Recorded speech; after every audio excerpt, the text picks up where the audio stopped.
si te dijera que hay doctrinas dentro de la iglesia que no nacieron en el corazón de Dios, sino en la astucia de Satanás? La Biblia advierte con claridad, y no es de extrañar, porque el mismo Satanás se disfraza como ángel de luz. 2 Corintios 11:14. Este versículo no es solo una advertencia, sino una revelación clave. El enemigo no siempre se presenta con oscuridad evidente, sino que a menudo opera desde lo sutil, infiltrándose en aquello que parece santo. Hoy exploraremos cómo 5 enseñanzas ampliamente aceptadas fueron contaminadas desde su raíz, desviando silenciosamente a millones del verdadero evangelio. Te mostraremos cómo identificarlas, confrontarlas y volver al fundamento puro de la palabra. ¿Estás listo para entender lo que Dios tiene reservado para ti y discernir la verdad en medio del engaño? Muchos creen conocer a Dios, pero lo que adoran en realidad es una imagen distorsionada construida desde sus propias expectativas. Hoy, más que nunca, hay quienes acuden a la iglesia esperando recibir favores, milagros, respuestas rápidas y bendiciones materiales, como si Dios fuera un servidor celestial que está obligado a cumplir los caprichos de sus hijos. Esta forma de pensar no es nueva, pero ha tomado fuerza en tiempos recientes, disfrazada de espiritualidad, revestida de lenguaje cristiano e incluso respaldada con versículos sacados de contexto. Sin embargo, esta doctrina no nació en el cielo. Fue sembrada por el enemigo para desviar a muchos. La Biblia ya nos advertía que esto sucedería. En 2 Timoteo 4:3, el apóstol Pablo escribe: porque vendrá tiempo cuando no soportarán la sana doctrina, sino que teniendo comezón de oír, se amontonarán maestros conforme a sus propias concupiscencias, y apartarán de la verdad el oído y se volverán a las fábulas. Esta profecía no apunta a un tiempo futuro, lejano. Describe con precisión el presente. Hoy vemos multitudes corriendo tras predicadores que les prometen milagros sin santidad, riqueza sin obediencia y paz sin rendición. Se habla más del sueño personal que del reino de Dios. Se enseña que declarar es suficiente y que si no tienes lo que sueñas, es porque te falta fe. Se promueve una fe emocional, inmediata, adictiva, centrada en el hombre y no en Dios. Pero esto no es el Evangelio. Esto es manipulación espiritual. Jesús jamás ofreció un camino sin cruz. Por el contrario, dijo claramente: si alguno quiere venir en pos de mí, niéguese a sí mismo, tome su cruz cada día y sígame. Lucas 9:23. Este llamado implica renuncia, transformación, dolor y sí, también bendición, pero no la bendición barata del aplauso humano o el éxito financiero, sino aquella que viene como fruto de caminar bajo la voluntad divina, incluso cuando ese camino no parece atractivo a los ojos del mundo. El verdadero evangelio no es una fórmula para el bienestar terrenal, es un llamado radical a morir a uno mismo para vivir en Cristo. La doctrina del Dios que solo bendice ha infiltrado los altares con gran sutileza. Se predican promesas, pero no se habla de procesos. Se citan los milagros, pero se ignora la obediencia que los antecede. Se celebra la multiplicación de los panes, pero se omite el sacrificio del pan de vida. Esta doctrina crea cristianos que se sienten abandonados cuando no reciben lo que esperaban, como si Dios les debiera algo. En realidad, este mensaje no fortalece la fe, la debilita. No edifica carácter, lo diluye. No forma discípulos, crea consumidores espirituales. Un ejemplo bíblico que contrasta poderosamente con esta doctrina es el de Job. Un hombre justo, bendecido, temeroso de Dios. Sin embargo, perdió todo: su riqueza, su salud, su familia. Y aún así, su fe no tambaleó. En medio del dolor dijo: Jehová dio y Jehová quitó. Bendito sea el nombre de Jehová. Job 1:21. Este es el corazón que agrada a Dios, uno que lo ama no por lo que da, sino por quien es. uno que lo adora en la abundancia, pero también en la pérdida, uno que no basa su fe en circunstancias, sino en convicciones. El enemigo ha sido astuto. Ha logrado que muchos cristianos midan su espiritualidad por los bienes que poseen, por cuántas puertas se abren, por cuántos likes reciben en redes sociales al hablar de su fe en acción. Pero Dios no se mide con parámetros humanos. Jesús dijo: mi reino no es de este mundo, Juan 18:36. Y eso incluye también los estándares con los que evaluamos la bendición. La cruz fue el mayor acto de amor y redención, pero ante los ojos del mundo fue un fracaso. ¿Cómo puede el mayor triunfo parecer una derrota? Porque en el reino de Dios, el verdadero éxito se mide por obediencia, no por aplauso. Pablo entendió esto profundamente. En 2 Corintios 12:10 escribió: por eso me complazco en las debilidades, en insultos, en necesidades, en persecuciones y angustias por amor a Cristo, porque cuando soy débil, entonces soy fuerte. Esta declaración no se predica mucho hoy en día, porque contradice la narrativa de un evangelio centrado en el confort, pero esta es la fe madura, la fe que no necesita ver para creer, la fe que resiste el fuego y no se apaga con el viento. En los últimos años han surgido ministerios enteros edificados sobre el poder de decretar, reclamar y recibir. Se enseñan llaves para desbloquear bendiciones, se venden aceites ungidos y se organizan eventos con precios elevados bajo el lema de sembrar para cosechar. Pero el evangelio no se vende, no se programa, no se negocia. El apóstol Pedro fue contundente con Simón el mago cuando éste intentó comprar el poder de Dios con dinero. Le dijo: tu dinero perezca contigo, porque has pensado que el don de Dios se obtiene con dinero. Hechos 8:20. Esta respuesta sigue siendo válida hoy.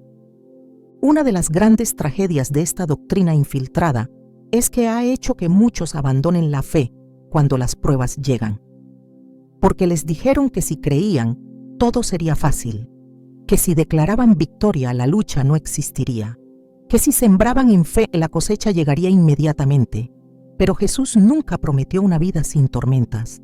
Lo que prometió fue su presencia en medio de ellas. En Juan 16:33 lo dice con claridad: en el mundo tendréis aflicción, pero confiad, yo he vencido al mundo. Esta promesa no anula el sufrimiento, lo redime. Lo transforma en herramienta de crecimiento, en plataforma para el testimonio.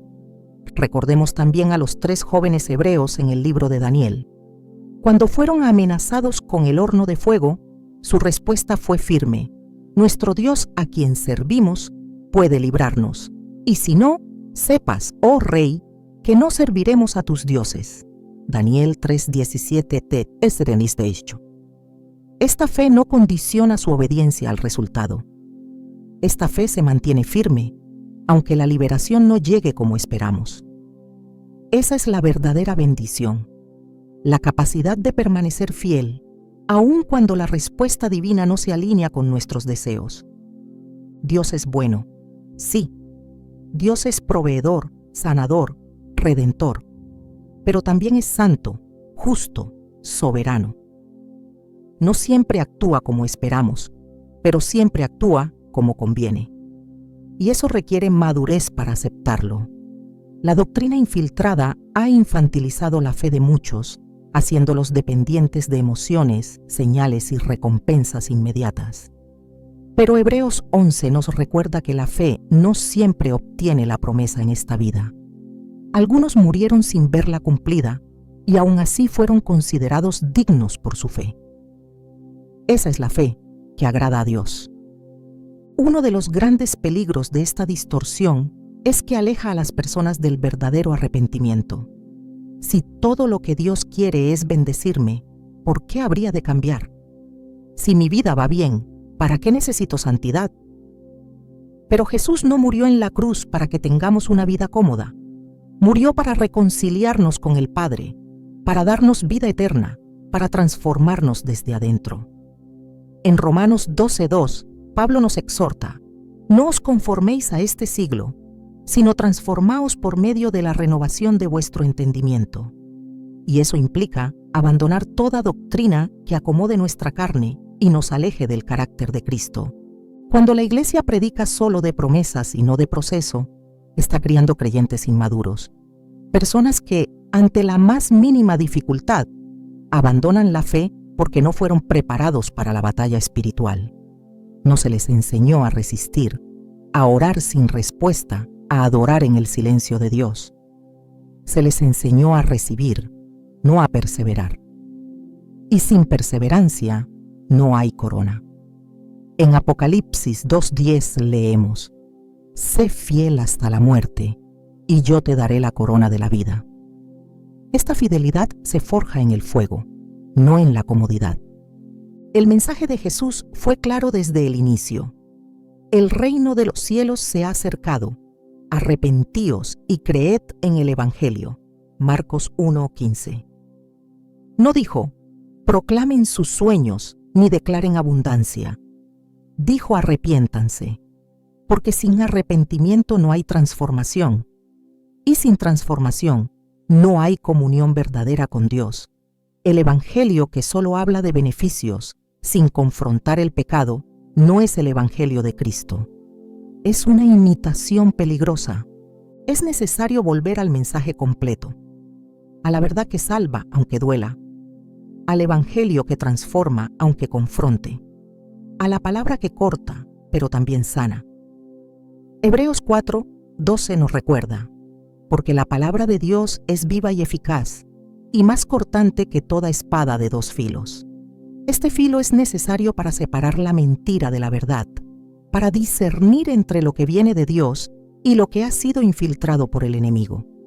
Si alguna vez sentiste que tu fe se desmoronó porque no recibiste lo que esperabas, quizás es porque te enseñaron un evangelio incompleto. Pero hoy Dios te llama a reenfocarte, a buscar su rostro, no solo su mano, a valorar su presencia más que su provisión, a confiar incluso cuando no entiendes, porque ahí es donde comienza la verdadera relación con Él. Dios sigue siendo el mismo, no cambia, no miente, pero también es un Dios que forma, que disciplina, que transforma. Hebreos 12:6 dice: porque el Señor al que ama, disciplina y azota a todo el que recibe por hijo. Este amor que corrige, que confronta, es el verdadero amor. No el que da siempre, sino el que forma para que recibamos lo eterno. Tal vez hoy es el momento de mirar hacia adentro y preguntarte: ¿es mi fe una respuesta a lo que Dios me da o una rendición total a quien Él es? Porque solo cuando mueres a ti mismo puedes decir como Pablo: ya no vivo yo, mas vive Cristo en mí. Gálatas 2:20. Y ese es el mayor acto de bendición. Vivir no para ti, sino para aquel que te llamó. Uno de los ataques más sutiles y devastadores contra la Iglesia no se presenta con rostro de herejía evidente, sino disfrazado de verdad parcial. Se trata de una gracia mutilada, predicada desde altares que han intercambiado la santidad por la popularidad y el arrepentimiento por la aceptación incondicional. Una gracia barata que promete salvación sin obediencia, perdón sin transformación, cielo sin cruz. Esta es la doctrina que Satanás ha infiltrado con más eficacia en los últimos tiempos, porque no se opone abiertamente a Dios, sino que lo imita.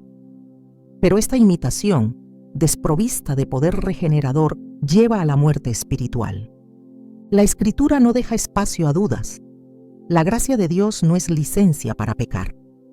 En Romanos 6:1-2, Pablo plantea una pregunta que resuena con fuerza en nuestra generación. ¿Qué, pues, diremos? ¿Perseveraremos en el pecado para que la gracia abunde? En ninguna manera, porque los que hemos muerto al pecado, ¿cómo viviremos aún en él? La gracia verdadera no se limita a cubrir la culpa, sino que capacita para vencer el pecado, nos saca del lodo, pero también nos limpia, nos restaura y nos fortalece para no volver atrás. El problema no está en la gracia misma, sino en la manera en que ha sido tergiversada. Muchos predican un mensaje que exalta el amor de Dios, pero omite su justicia. Hablan de perdón, pero nunca de juicio. Anuncian libertad, pero sin advertencia sobre el peligro de continuar en caminos de maldad.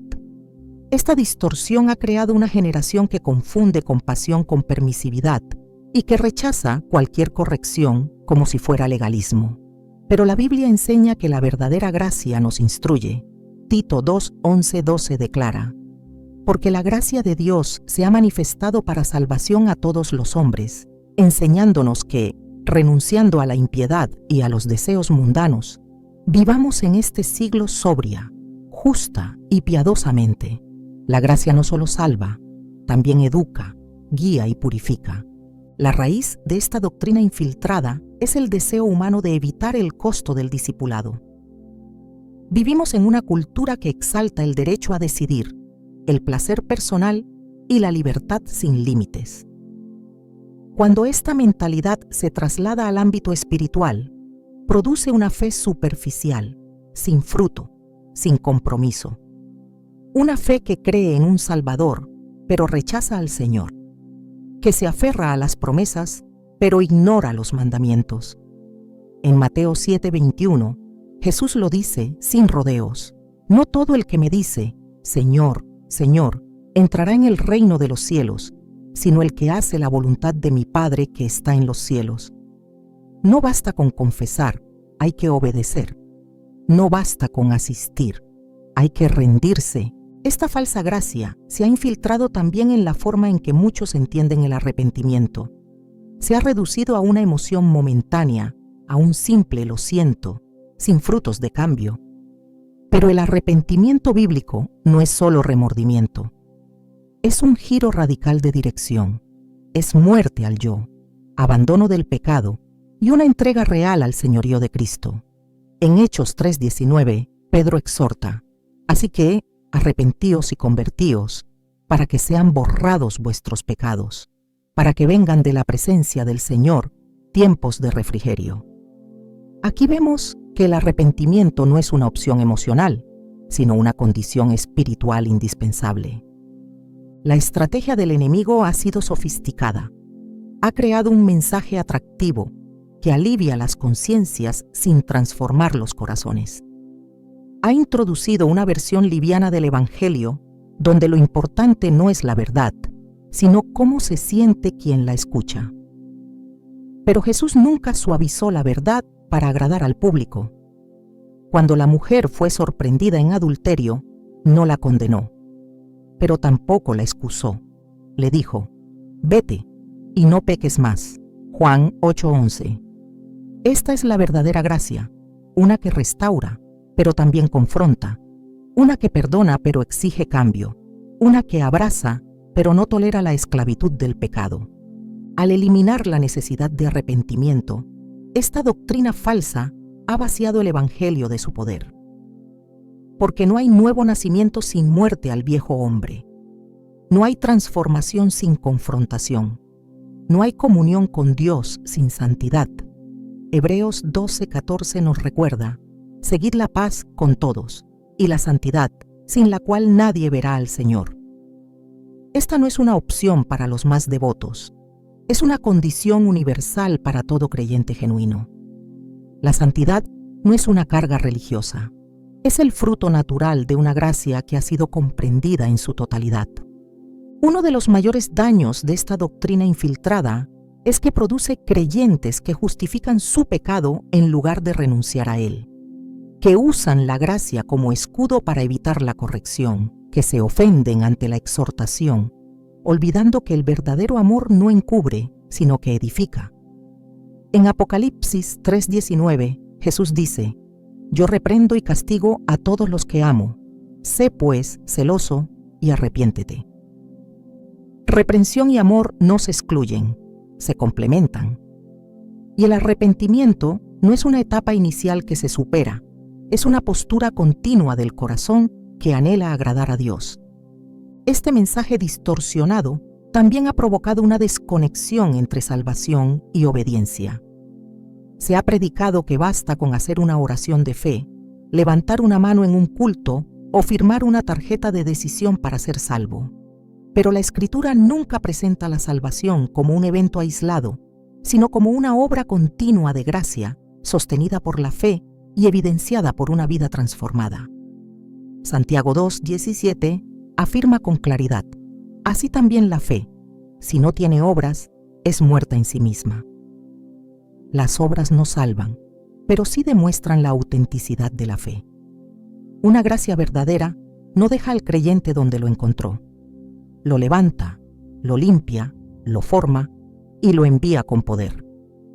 En muchos lugares, el Evangelio ha sido reducido a un mensaje motivacional que evita cualquier palabra que confronte. Pero el mensaje de Cristo incluye tanto el consuelo como la advertencia.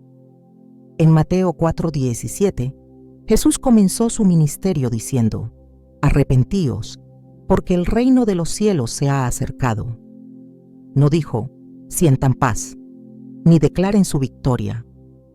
Dijo: arrepiéntanse, porque sin arrepentimiento no hay reino. Sin arrepentimiento no hay entrada. Sin arrepentimiento no hay comunión con el Dios Santo. El peligro de aceptar una gracia sin arrepentimiento es doble. Primero, porque crea una ilusión de seguridad. Se cree estar bien con Dios cuando en realidad se permanece alejado de su voluntad. Y segundo, porque endurece el corazón. Cuando se rechaza el llamado al arrepentimiento, poco a poco se pierde la sensibilidad espiritual. Se cae en una rutina religiosa, vacía de poder, donde las palabras correctas se dicen, pero la vida permanece sin fruto. En Efesios 4:18-19, Pablo habla de aquellos ajenos de la vida de Dios por la ignorancia que en ellos hay, por la dureza de su corazón, los cuales, después que perdieron toda sensibilidad, se entregaron a la lascivia. Esta es la condición a la que lleva una gracia sin verdad, muerte espiritual bajo apariencia de vida. La gracia bíblica es radicalmente diferente. Es un acto inmerecido de amor divino que no solo limpia, sino que transforma, que no solo justifica, sino que también santifica, que no solo nos declara libres, sino que nos hace capaces de vivir como tales. En 2 Corintios 5:17, Pablo escribe: de modo que si alguno está en Cristo, nueva criatura es. Las cosas viejas pasaron, he aquí todas son hechas nuevas. Esta novedad de vida es la evidencia de una gracia genuina. No hay espacio para la antigua naturaleza en el nuevo nacimiento. No hay compatibilidad entre la luz y las tinieblas. Volver al mensaje completo del Evangelio es urgente. Es necesario recuperar la predicación que confronta, que sacude, que redirige. No por dureza, sino por amor. Porque el verdadero Evangelio no acomoda al pecador, lo llama al cambio. No suaviza el pecado, lo desnuda.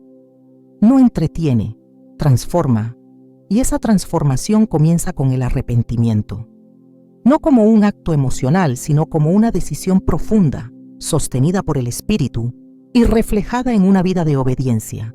El apóstol Pedro, en el día de Pentecostés, predicó con tal convicción que los oyentes se compungieron de corazón y preguntaron: ¿qué haremos? Hechos 2:37. Su respuesta fue directa: arrepentíos y bautícese cada uno de vosotros en el nombre de Jesucristo para perdón de los pecados. Hechos 2:38. Ese sigue siendo el llamado. Esa sigue siendo la puerta. Ese sigue siendo el único camino que conduce a la verdadera gracia. La iglesia que no predica el arrepentimiento ha dejado de ser voz profética. Se convierte en eco del mundo. Y el eco no transforma, solo repite. Pero la palabra de Dios no fue dada para agradar a los oídos, sino para alumbrar los caminos. En Salmos 119, 105 se afirma: lámpara es a mis pies tu palabra y lumbrera a mi camino. Esa luz no solo guía, también expone, no solo muestra el destino, también revela los obstáculos. Y uno de los mayores obstáculos en esta generación es la mentira de una gracia sin arrepentimiento. El juicio comienza por la casa de Dios. Y Dios está levantando una generación que no se conformará con mensajes diluidos, que anhela santidad, verdad, pureza, que no huye del fuego de la corrección, sino que entra en él para ser refinada. Una iglesia sin arrepentimiento es una iglesia sin poder, pero una iglesia que se rinde, que reconoce su necesidad, que vuelve al altar quebrantada, será llena con una gracia que no solo perdona, sino que transforma. La gracia que proviene del trono de Dios no exime del arrepentimiento, lo exige, lo produce, lo sostiene. Porque sin arrepentimiento no hay redención, sin redención no hay restauración, y sin restauración no hay propósito cumplido. Por eso, todo mensaje que omita este principio ha sido contaminado. Todo evangelio que excluya el llamado al cambio ha sido infiltrado. Todo altar que solo consuele pero no confronte está incompleto. Hoy más que nunca es urgente levantar la voz, no con condenación, sino con verdad. La gracia sigue disponible. El perdón sigue abierto. La misericordia sigue llamando. Pero solo para aquellos que, humillados, reconocen su condición y se vuelven a Dios con un corazón quebrantado. Como dice Salmos 51, 17, los sacrificios de Dios son el espíritu quebrantado. Al corazón contrito y humillado no despreciarás tú, oh Dios. Hay un mensaje que ha calado hondo en el corazón de muchos creyentes modernos, uno que ha desplazado la cruz del centro del Evangelio y ha puesto en su lugar una corona hecha de oro humano. Se trata de la enseñanza que afirma que el éxito visible, la prosperidad financiera y el reconocimiento público son la evidencia definitiva del favor de Dios. Bajo esta idea, quien tiene más es más bendecido, y quien sufre, quien padece escasez, enfermedad o rechazo, de alguna manera ha fallado espiritualmente. Esta no es solo una interpretación equivocada, es una doctrina infiltrada que corrompe el entendimiento del Evangelio y pervierte la naturaleza misma del reino de Dios. Desde los inicios de la iglesia primitiva, la fe cristiana se distinguió no por la abundancia de bienes materiales, sino por la abundancia de poder espiritual en medio de la persecución. Jesús nunca prometió riquezas terrenales a sus seguidores. Lo que ofreció fue vida eterna, comunión con el Padre y una paz que el mundo no puede dar. En Juan 14, 27, el Señor dijo: «La paz os dejo, mi paz os doy. Yo no os la doy como el mundo la da». Esta distinción es fundamental.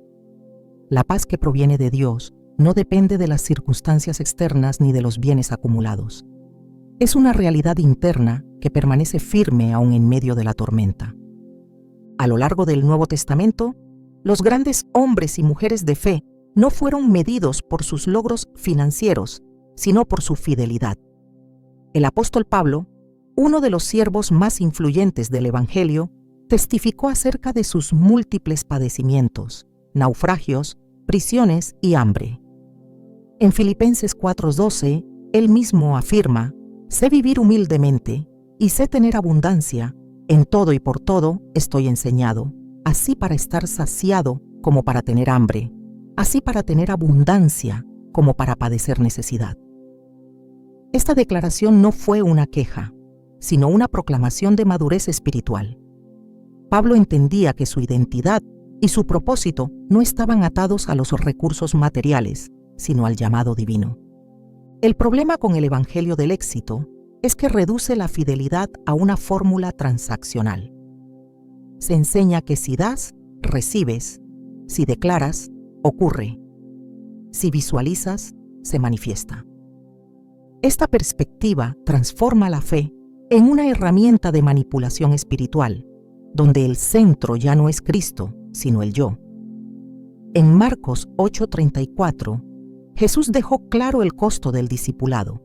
Si alguno quiere venir en pos de mí, niéguese a sí mismo y tome su cruz y sígame.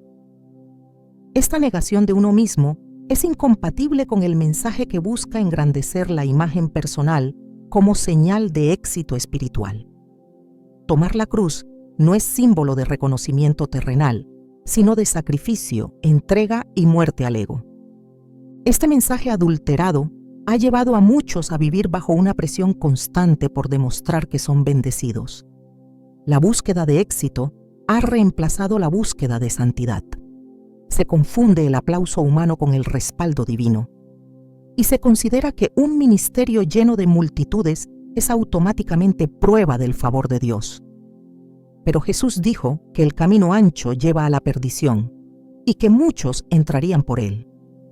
En Mateo 7, 13, 14 se nos advierte: entrad por la puerta estrecha, porque ancha es la puerta y espacioso el camino que lleva a la perdición, y muchos son los que entran por ella.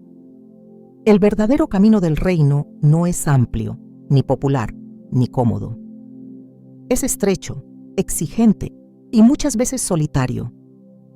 El éxito que Dios promete no siempre coincide con el éxito que el mundo aplaude.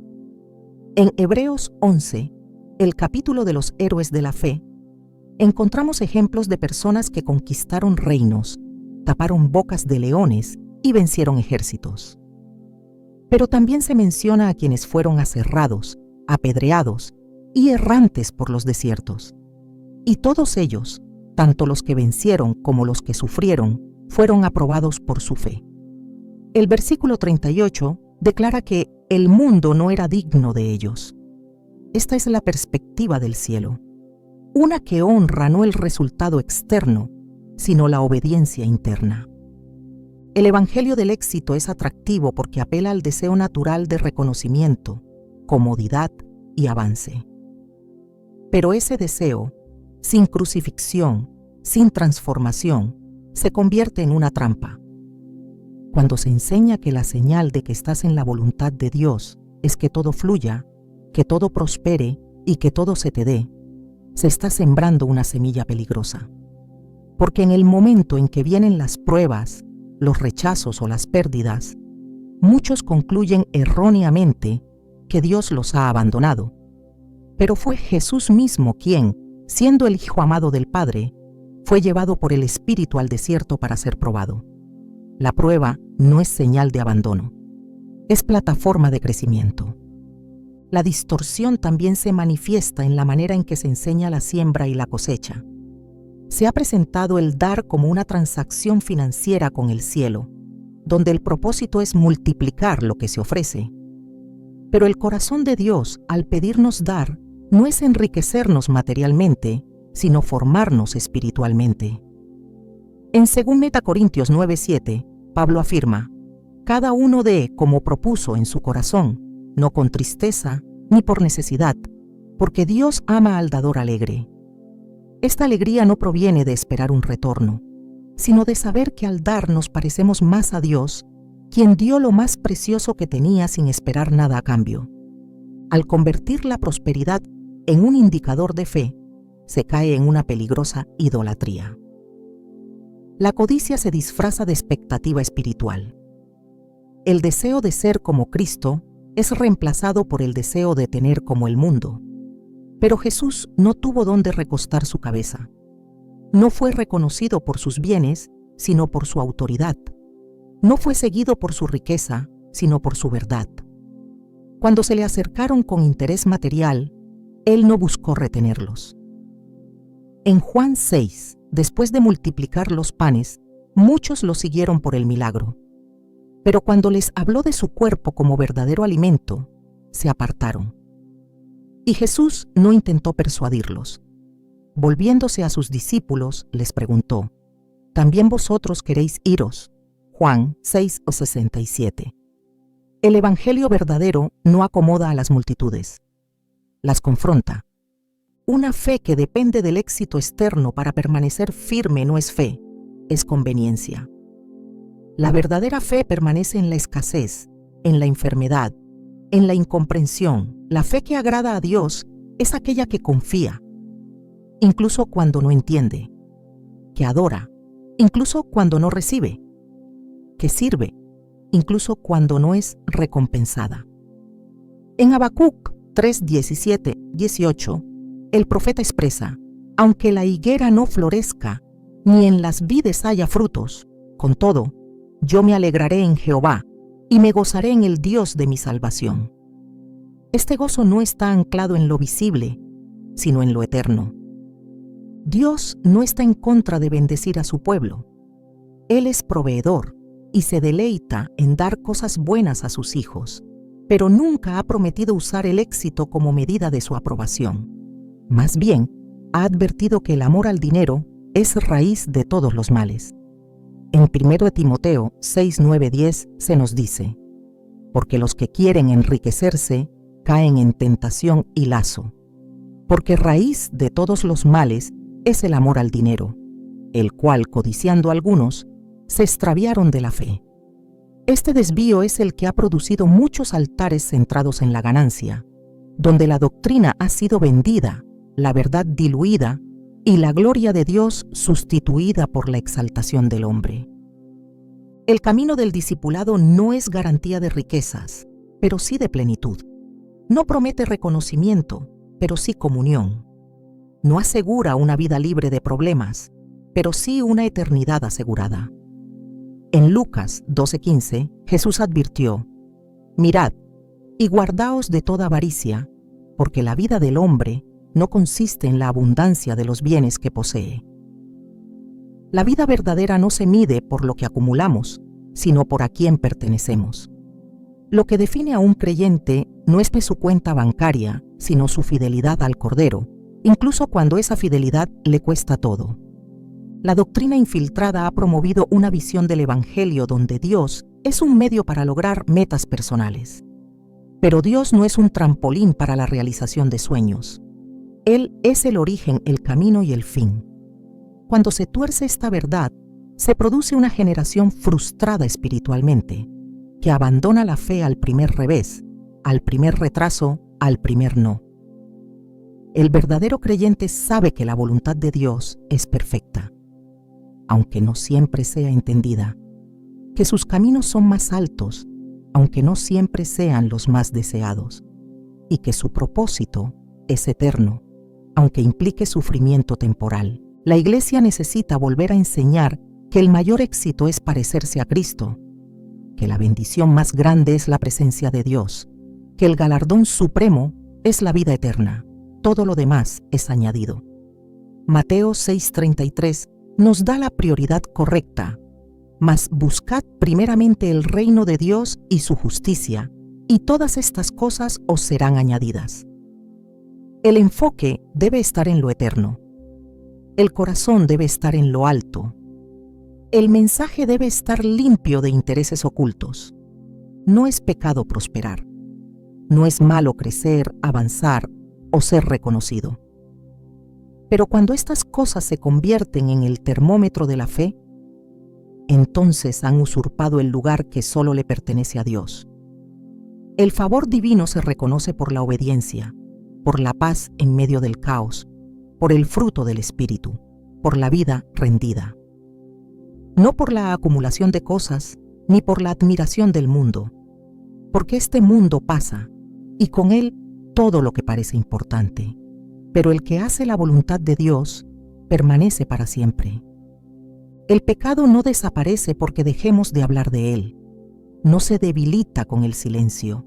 No retrocede si lo ignoramos. Por el contrario, cuando la Iglesia calla lo que debe confrontar, fortalece lo que debería erradicar. El enemigo lo sabe, por eso ha infiltrado una de sus estrategias más efectivas: el temor a incomodar. Ha susurrado en los corazones de muchos líderes espirituales que la corrección espanta, que la confrontación aleja, que lo mejor es predicar suavemente, sin herir, sin levantar la voz, sin alterar a nadie. Y bajo ese disfraz de diplomacia, ha logrado lo que no pudo con persecuciones: una iglesia callada en medio de una generación que se pierde. La palabra de Dios jamás fue dada para entretener. No fue inspirada para agradar al oído humano, sino para transformar el corazón. En 2 Timoteo 3:16 se nos dice con claridad que toda la Escritura es inspirada por Dios y útil para enseñar, para redarguir, para corregir, para instruir en justicia. No dice que es útil para motivar emocionalmente, ni que su propósito es elevar la autoestima de quienes la escuchan. Su propósito es formar discípulos, no espectadores. Su meta es moldear caracteres, no aplaudir comportamientos. Y ese proceso, por definición, exige que se hable del pecado. Callar el pecado no es misericordia, es complicidad. No se ama más al pecador ignorando su condición. Se lo ama más cuando se le habla la verdad con claridad, con firmeza y con el deseo de que vuelva al camino correcto. Jesús mismo fue contundente con los fariseos, con los hipócritas, con los tibios. Su amor no fue mudo, su compasión no fue evasiva, su verdad no fue negociable. En Mateo 23 pronunció una serie de «Oh, ay de vosotros» dirigidos a los líderes religiosos de su tiempo. Palabras duras, sí, pero necesarias, porque el alma en peligro no necesita halagos, necesita ser despertada. Muchos han confundido el amor con la tolerancia, como si no corregir fuera la máxima expresión de compasión, pero el amor bíblico es valiente. No teme ser rechazado por decir lo correcto. No mide sus palabras según la reacción del oyente, sino según la fidelidad al mensaje eterno. En Proverbios 27:5 se afirma: mejor es reprensión manifiesta que amor oculto. Lo oculto puede parecer más amable, pero no salva. Lo diplomático puede parecer más elegante, pero no transforma. Lo suave puede parecer más aceptable, pero no redime. Solo la verdad tiene ese poder. La cultura actual ha elevado la sensibilidad por encima de la convicción. Ha hecho del sentimiento el árbitro supremo de lo que debe o no debe decirse. Y esta influencia ha penetrado a muchos púlpitos. Se teme ofender más que fallar a Dios. Se evita lo que podría parecer incómodo, aunque sea lo que salva. Pero la cruz de Cristo fue incómoda. Su sangre fue incómoda. Su rechazo fue incómodo. Y si el evangelio que predicamos nunca incomoda al pecado, entonces no es el evangelio que Jesús anunció. Cuando el mensaje de la iglesia se adapta a los deseos de los oyentes, deja de ser voz profética y se convierte en eco del mundo. Y el eco no tiene autoridad, solo repite lo que otros quieren oír. En Ezequiel 33, Dios establece al atalaya, al vigilante, como aquel que advierte del peligro, y dice: si el atalaya ve venir la espada y no toca la trompeta, y viene la espada y prende a alguno, este fue tomado por causa de su pecado, pero demandaré su sangre de mano del atalaya. No es una sugerencia, es una responsabilidad. El que calla cuando debe hablar, carga con la consecuencia. El pecado no puede ser redefinido, no puede ser relativizado, no puede ser ocultado con palabras más suaves para hacerlo digerible. Lo que Dios llama abominación no puede presentarse como estilo de vida. Lo que Dios llama idolatría no puede disfrazarse de preferencia espiritual. Lo que Dios llama inmundicia no puede presentarse como libertad personal. Isaías 5:20 pronuncia un juicio sobre aquellos que cambian los nombres de las cosas para encubrir su gravedad. Ay de los que a lo malo dicen bueno y a lo bueno malo. Ese ay no es retórico, es una advertencia seria a quienes pretenden maquillar el pecado con palabras de piedad. No hablar del pecado no lo elimina, solo lo normaliza. Y lo normalizado se convierte en costumbre. Y la costumbre, cuando no se confronta, se establece como norma. De ahí surgen iglesias sin arrepentimiento, creyentes sin temor de Dios, cultos sin presencia, predicaciones sin poder, porque el Espíritu Santo no unge el error, no respalda la ambigüedad, no habita donde la verdad ha sido silenciada. Juan 16:8 afirma que el Espíritu convence al mundo de pecado, de justicia y de juicio. Este triple ministerio no puede cumplirse si se retira del mensaje la palabra pecado. El arrepentimiento es imposible si no se reconoce la gravedad de lo que se ha hecho.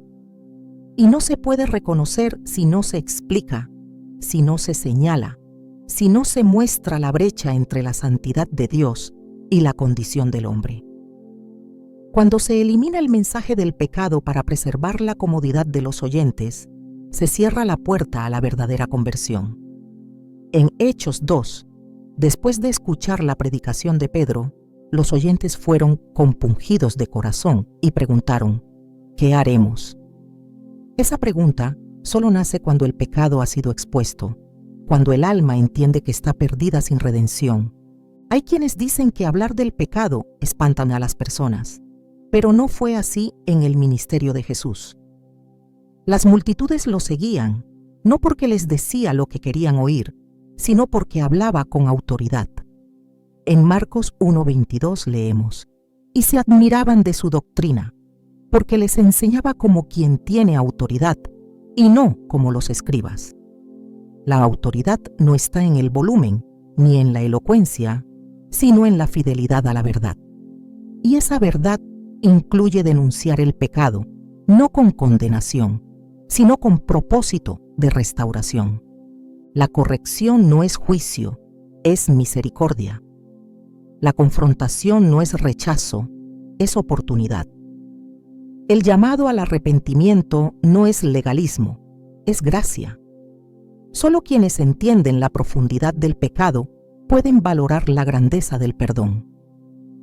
Solo quienes reconocen su condición caída pueden recibir con gratitud la redención. No se puede entender la cruz si no se entiende lo que en ella fue cargado. No se puede valorar la sangre si no se comprende por qué fue derramada. El silencio ante el pecado ha producido un cristianismo estéril. Hay cánticos, pero no hay quebranto.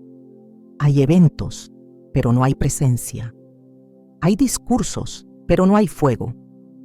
Porque la gloria no desciende donde no hay altar, y el altar verdadero se edifica con sacrificio, con entrega, con renuncia. El fuego no responde a la apariencia, responde a la obediencia. Y no hay obediencia sin confrontación. No hay transformación sin renuncia. No hay gloria sin santidad.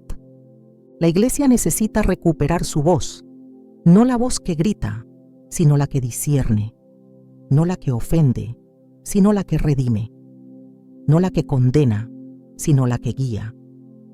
Una voz que no tema nombrar lo que Dios ya ha nombrado. Una voz que no tema parecer anticuada, si con eso permanece santa.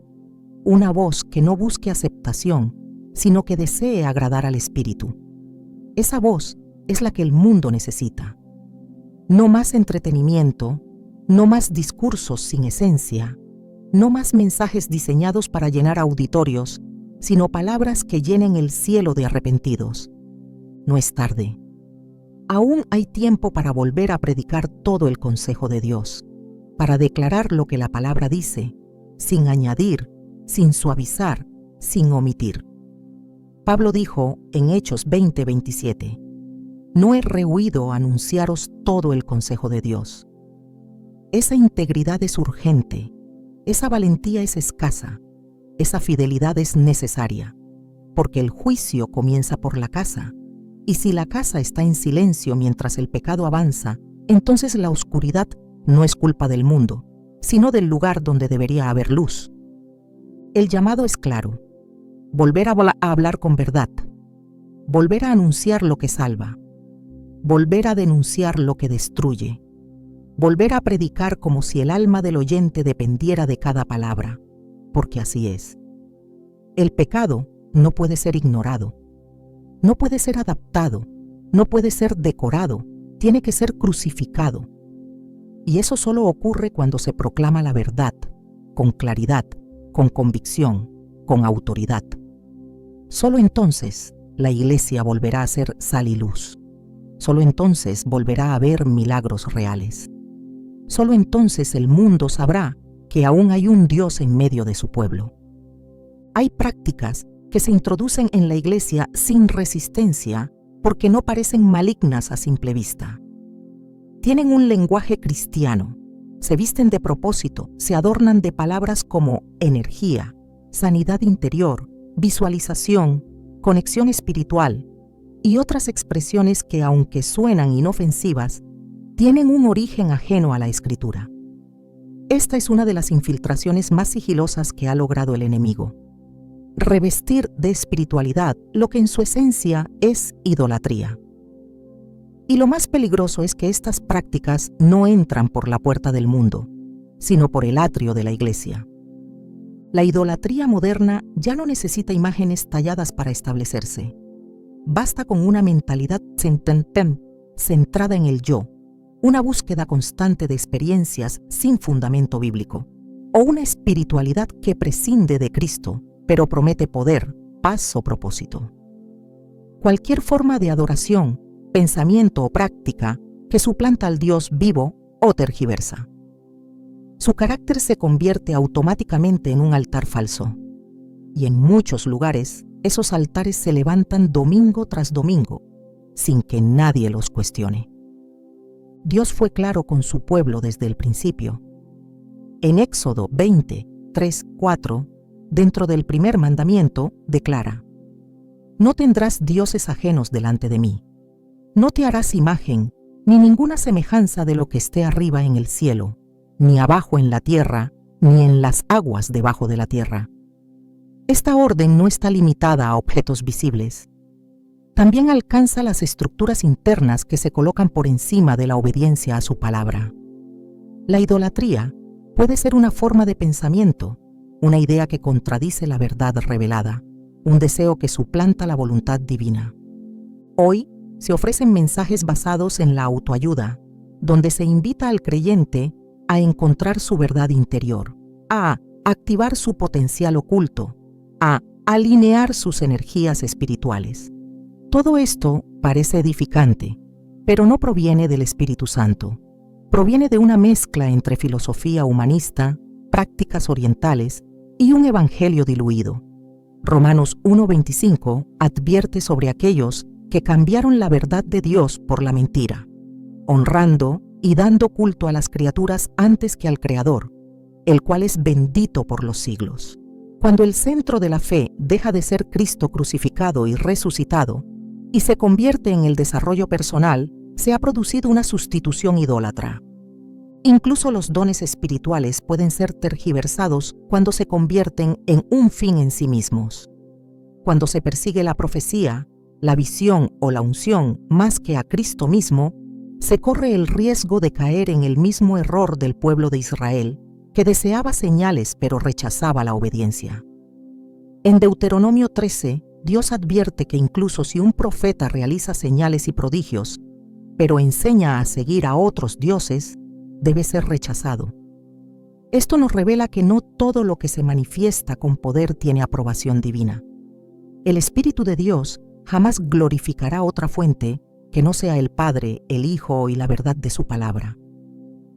Muchos altares modernos están formados por principios que exaltan la independencia de Dios, el control mental sobre las circunstancias o la manipulación de la realidad a través de decretos no alineados con la Escritura. Estas formas de idolatría están disfrazadas de fe, pero están contaminadas por una raíz de orgullo. El corazón del hombre siempre ha buscado autonomía espiritual. Lo hizo Adán en el Edén y lo sigue haciendo hoy, cada vez que intenta definir su camino sin someterse a la autoridad de Dios. Isaías 42:8 es contundente: Yo soy Jehová, ese es mi nombre, y a otro no daré mi gloria, ni mi alabanza a esculturas. Cualquier práctica espiritual que compita con su gloria será expuesta, aunque durante un tiempo parezca producir resultados. No todo lo que funciona espiritualmente viene de Dios. Hay efectos reales que pueden producirse desde lo oculto, lo carnal o lo emocional. Por eso, la Iglesia necesita discernimiento, no emoción. Necesita doctrina, no eslogan.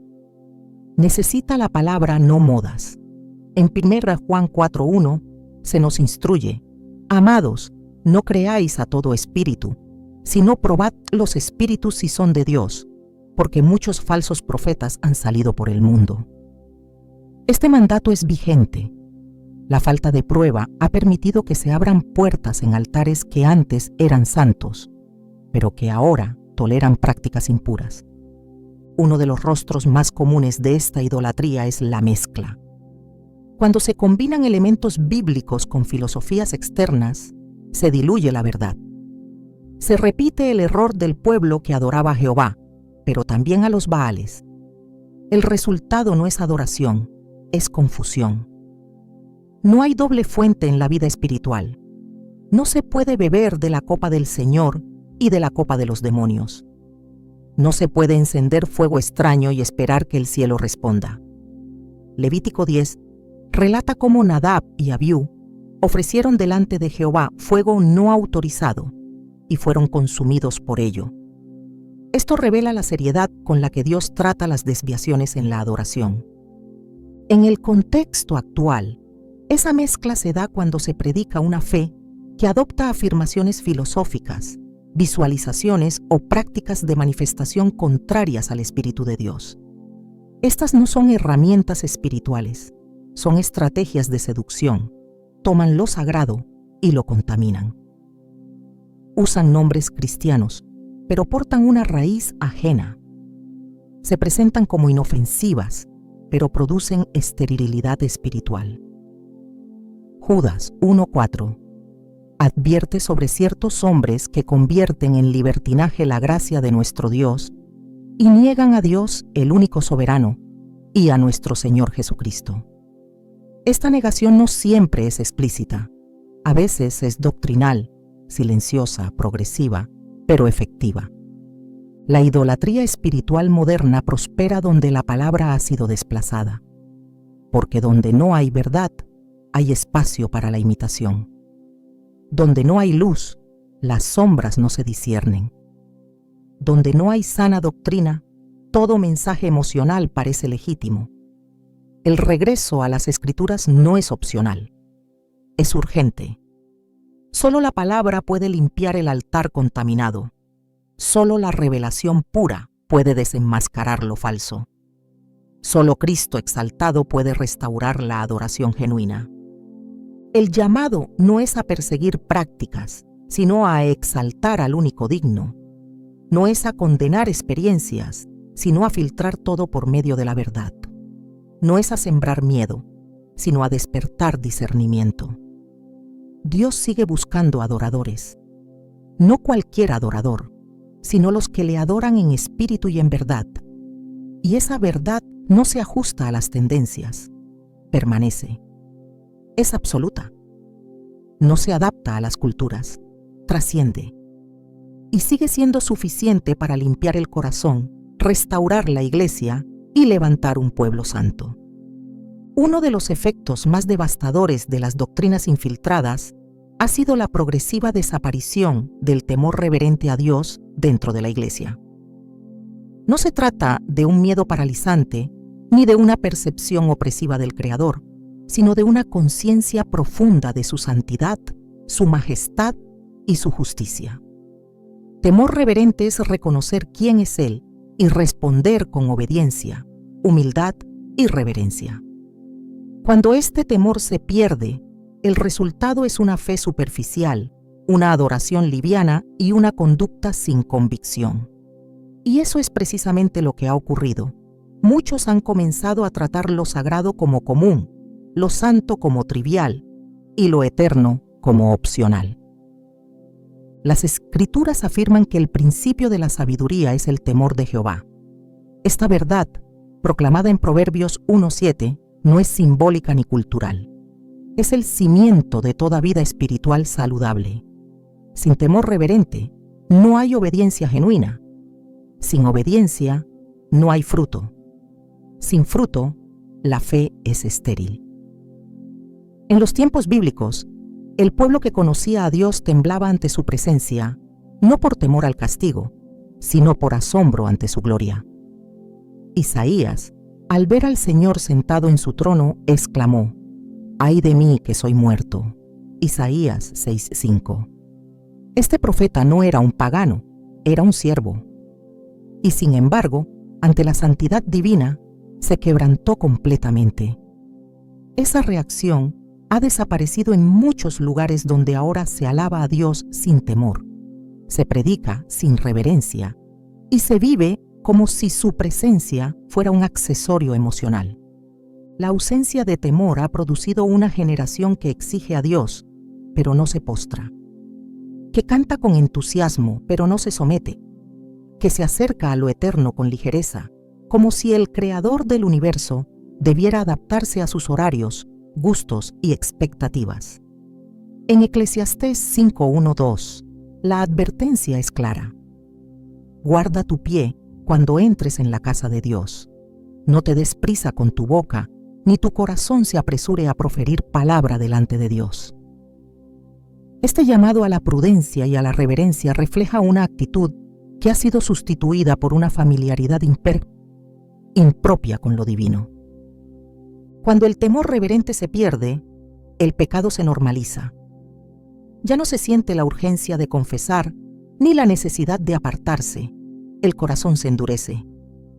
La conciencia se adormece y el pecado se repite sin remordimiento, porque se ha perdido el sentido de lo que significa ofender a un Dios 3 veces santo. El Salmo 89:7 declara: Dios es temido en la gran congregación de los santos y reverenciado por todos cuantos están alrededor de él. Este pasaje no es una sugerencia litúrgica, es una realidad espiritual. Donde hay temor, hay presencia. Donde hay reverencia, hay gloria. Donde hay quebrantamiento, hay fuego. No se puede caminar con Dios con ligereza. La familiaridad carnal ha reemplazado la reverencia espiritual. Se ha perdido la conciencia de que cada palabra pronunciada ante su altar es oída por el cielo. Jesús mismo enseñó a orar diciendo: Padre nuestro que estás en los cielos, santificado sea tu nombre. Mateo 6:9. Esa santidad no ha cambiado.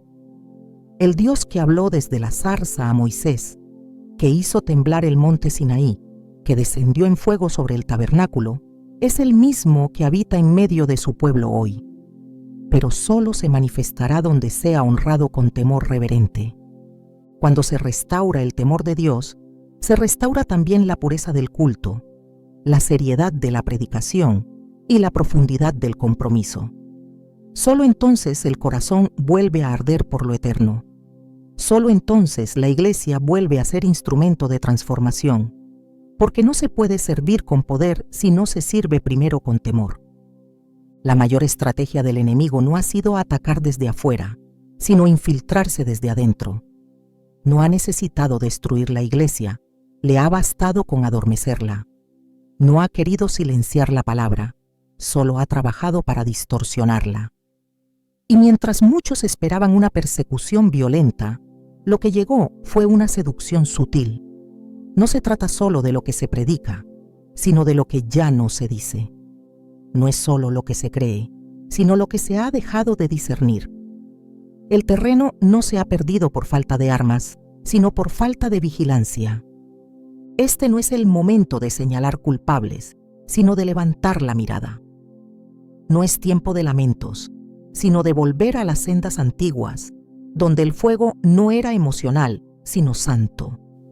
Donde la palabra no se adaptaba a los tiempos, sino que transformaba los tiempos. Donde Dios no era una idea, sino una presencia temida y amada. Porque lo que ha sido contaminado puede ser restaurado.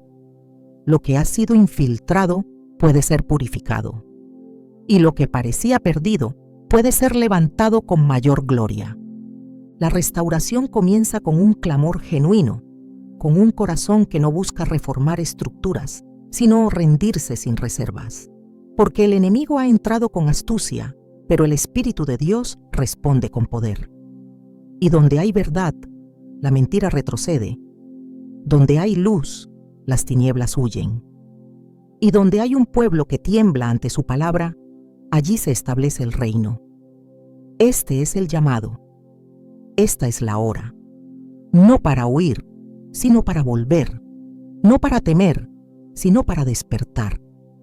Dios sigue edificando su iglesia, pero solo sobre el fundamento que no puede ser movido. Cristo, la verdad eterna.